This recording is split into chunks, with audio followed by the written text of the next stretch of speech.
सबैमा नमस्कार। नयाँ सोच श्रृङ्खलाको आज छैटौँ एपिसोड तपाईँहरू माझ लिएर आएको छु म शिव विक। योभन्दा अगाडिका 5वटा एपिसोडमा हामीले कृषि अनि कृषि, पशुपन्छी पालन, तरकारी खेती, मौरी, विभिन्न कृषिजन्य उत्पादनहरूलाई हेरेका थियौँ। अनि ती उत्पादनहरू कसरी गर्ने भन्ने विषयहरूलाई हामीले हेरिसक्यौँ। अनि ती कृषिजन्य व्यवसायहरूबाट हामीले वर्षमा वार्षिक रूपमा कति इन्कम प्राप्त गर्न सक्छौँ, कति लगानी लगाउनु पर्ने हुन्छ र हामीलाई कति फाइदा हुनसक्छ भन्ने एउटा सामान्य आकलन आजको यो 6औँ एपिसोडमा हेर्नेछौँ। र यी व्यवसायहरू गर्दा हामीलाई के कस्ता समस्याहरू आउन सक्छन् अनि ती समस्याहरूलाई हामीले कसरी समाधान गर्न सकिन्छ भन्ने विषयमा पनि आजको यो 6औँ एपिसोड रहनेछ। आजको एपिसोड केही लामो हुनसक्छ, कृपया सुनेर हेरेर र आफ्ना अमूल्य सुझावहरू दिएर साथ र सहयोग दिनुहुनेछ भन्ने अपेक्षासहित आजको एपिसोडको विषयतर्फ लागौँ। अब कृषि र पशुपालनमा लागत तथा उत्पादन, अब कति लागत लाग्छ अनि कति उत्पादन दिन्छ भन्ने विषयतर्फ लागौँ। अब कृषि, पशुपन्छी पालन, मौरी पालनमा हामीले 3000 जनशक्ति, हाम्रो स्थानीय तहको 3000 जनशक्तिलाई हामीले रोजगारीको अवसरहरू सिर्जना गर्न सक्छौँ। 3000 जना जनशक्तिलाई हामीले रोजगारी दिँदा मैले मिनिमम पनि एकजना मान्छेको स्यालेरी 30,000 हुनुपर्छ मासिक भनेको छु। अनि हामीले 12 महिनासम्म 3000 जनशक्तिलाई काममा लगाउँदा करिब 1 अरब 8 करोड रुपियाँ हामीले उहाँहरूलाई ज्याला बापतको रकम दिनुपर्ने हुन्छ। 1 अरब 8 करोड ज्याला 3000 जनशक्तिलाई मासिक 30,000 को दरले तलब दिँदा। त्यस पश्चात हामीलाई चाहिने भनेको मेसिनरी, मल, बिउ, सिँचाइ क्षेत्रमा करिब 1 अरब खर्च हुनसक्छ। केही तलमाथि होला, यो एउटा अनुमानित मात्रै हो। अनि दानाको लागि, जस्तो पशुपन्छी पालनको दानाको लागि करिब 1 अरब रुपियाँ हाम्रो खर्च हुनसक्छ। उत्पादन लागत कति भयो त टोटल हाम्रो? अब करिब 3 अरब 16 करोड रुपियाँ हामीले लागत लगाउनु पर्ने हुन्छ। त्यस पश्चात अब हामी उत्पादनतर्फ जाउँ। अब कति उत्पादन होला त? तरकारी, फलफुल, अन्न, विभिन्न प्रकारका बालीहरू, उत्पादन भएका बालीहरू करिब 4 करोड केजी हामीले फलाउने अनुमान गरियो। 4 करोड केजी, त्यो भनेको कुनै पनि बालीको मूल्य धेरै थोरै छ। त्यो बालीको एभरेज मूल्य हामीले 50 रुपियाँ लियौँ भने पनि 4 करोड केजी अन्न, फलफुल, तरकारीहरूको 50 रुपियाँ प्रति केजीको दरले 2 अरब रुपियाँ हामीले त्यसलाई बिक्री गरेर लिन सक्छौँ। त्यस पश्चात हामी अब दुध उत्पादनमा करिब हामीले दैनिक 50,000 लिटर, दैनिक 50,000 लिटर 365 दिनमा उत्पादन, 365 दिने उत्पादन हुन्छ। अनि हामीले 1 लिटरको मूल्य मिनिमम 80 रुपियाँ राखेका छौँ। यसले करिब 1 अरब 46 करोड रुपियाँ हामीले आर्थिक उत्पादन लिन सक्छौँ। 1 अरब 46 करोड। त्यस पश्चात अर्को हाम्रो मासु उत्पादन क्षेत्र, मासु र अन्डा, यसलाई लिगौँ। अब यसमा बङ्गुर, बाख्रा अनि पाडा, भैँसी, माछा, कुखुराको मासु अनि कुखुराबाट हामीले अन्डा समेत लिएर करिब 2 अरब 54 करोड रुपियाँ हामीले उत्पादन लिन सक्छौँ वार्षिक रूपमा। यो एमाउन्ट टोटल जोड्दा हाम्रो उत्पादन भयो 6 अरब रुपियाँ। अनि हामीले उत्पादनमा लागत भनेको कति थियो? करिब 3 अरब 16 करोड रुपियाँ। अब हाम्रो टोटल नेट प्रॉफिट भनेको करिब 2 अरब 84 करोड, भनेको लगभग 3 अरबको सेरोफेरोमा हुन सक्छ। यो एउटा स्थानीय तहको मात्रै हो, कृषि क्षेत्रबाट उत्पादन हुने, लागत हुने। अनि हामीसँग नेपालमा अहिले 753 वटा स्थानीय तह छ। एउटा स्थानीय तहले 6 अरबको कारोबार गर्न सक्यो भने 753 वटा स्थानीय तहले करिब 45 खर्ब 18 अरब, 45 खर्ब 18 अरब, यो भनेको नेपालको अहिलेको वार्षिक, अब के भन्छ, वार्षिक बजेट भन्दा पनि झन्नै डबल ठुलो हुन आउँछ एउटा कृषि क्षेत्र मात्रै। अब हामीसँग यस पश्चात पनि अझै विभिन्न औद्योगिक क्षेत्रका कुराहरू छँदैछन्। अनि अब हामी ढिला नगरिकन अर्को तर्फ लागौँ। हाम्रो यो कृषि व्यवसायहरूमा हुने समस्या र ती समस्या समाधानका उपायहरूतर्फ लागौँ। अब यसलाई चाहिँ म नोट नै हेरेर अब आजकल नोटहरू हेरेर भन्ने खालको छ। अब चुनौती र समस्याहरू र तिनीहरूलाई समाधान गर्ने। पहिलो नम्बरमा हामीलाई लगानीको समस्या हुन सक्छ। लगानीको समस्यालाई मैले पहिलो रूपमा लिएको छु।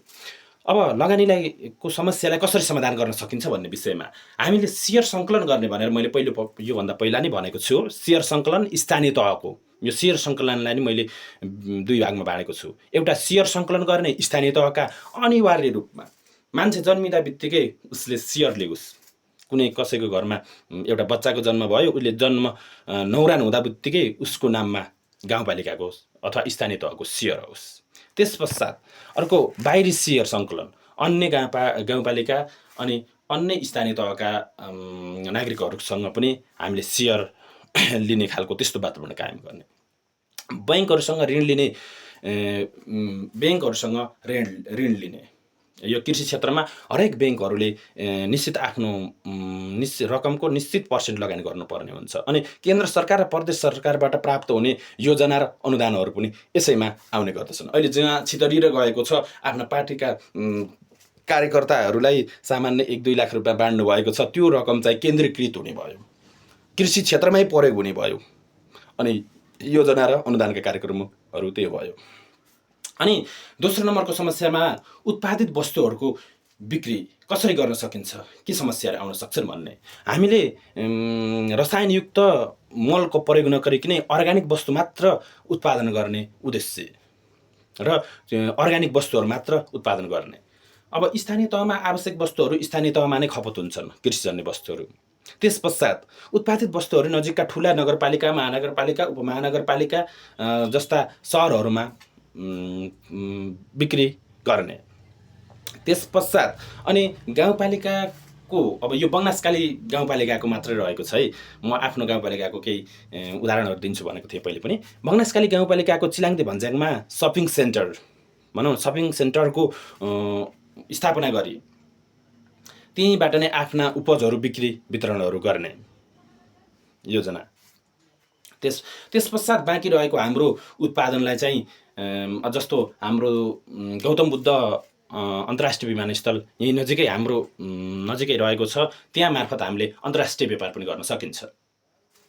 त्यस पश्चात अब तेस्रो नम्बरको समस्या प्रविधि र प्राविधिकको समस्या। विद्यालय शिक्षामा 9 देखि 12 सम्म कृषि विषय अध्यापन गराई कृषि विषयमा नवीनतम प्रविधि भित्र्याउने। हरेक बाली उत्पादन गर्दा प्राविधिकको रेखदेखमा उत्पादन गर्ने। त्यस पश्चात चौथो नम्बरको समस्या रहेको छ जग्गा जमिनको प्राप्ति। यो प्रमुख समस्या हो। अहिले मसँग 1 हलको बारी छ, अर्कोसँग 5 हलको छ, अर्कोसँग 8 हलको बारी रहेको छ, तर त्यसबाट हामीले सोचे जस्तो उत्पादन कसैले पनि लिन सकिरहेको छैनौँ। अब हामीले जग्गा एकीकृत गऱ्यौँ भने यो कसरी जग्गा एकीकृत गर्ने भन्ने समस्यालाई समाधान गर्ने उपायहरू यस प्रकार रहेको छ। हालका जग्गा धनीहरू नै जग्गाको मालिक रहने गरी जग्गा लिजमा लिने। करिब 50 वर्षको लागि जग्गा धनी जो छ त्यो नै मालिक हुने गरी हामीले गाउँपालिकाले एउटा जग्गा लिजमा लिने।